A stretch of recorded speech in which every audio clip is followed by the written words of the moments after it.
We're going to talk about some of the key points that you need to remember when throwing your flat ground bullpen at home.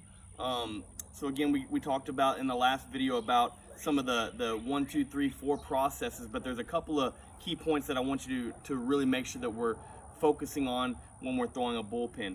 The first thing is the hip tilt. And what does that even mean? So we've got our 1 step, our 2 steps, but then when we get to this point right here, we need to make sure that we're tilting the hip. And what does that even mean? That I want to make sure that I'm kind of pointing this left hip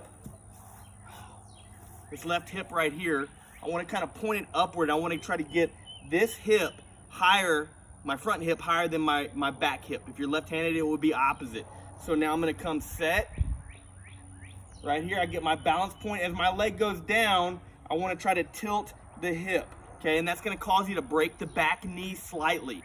This is vital. This is very important in the process. And you should be doing this even when you're pitching off of a regular mound. So I'm set. I'm here. As my leg begins to drop, I tilt and I break the back knee. Now, as my body goes forward, that timing and separation thing is very crucial as well. Okay, so I'm right here. I'm at this point. As my leg goes down, I tilt, and then as my foot starts to go forward, my hands break. If my hands break too early or too late, it messes with the synchrony between my upper half and my lower half. I don't want to do this. That's too early. And I don't want to do this, that's too late, with my hands breaking.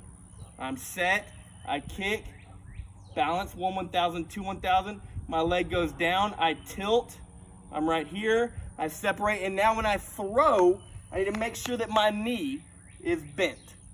If my knee is not bending, I'm not getting downhill. If I want to throw the baseball with tilt and throw the baseball downhill, I've got to create that with my body. So I'm here, I tilt, I separate, I'm landing with a bent front knee at 45 degrees, I throw, and I should finish pretty low. If you find yourself up, especially when you're throwing a flat ground, you're gonna have a very poor result. What happens at that point is you'll have to change your release point.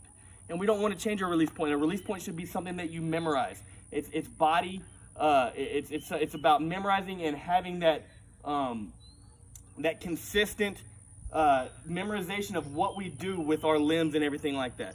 So make sure that when we're doing this, we're not adjusting our release point by not getting downhill. That's it.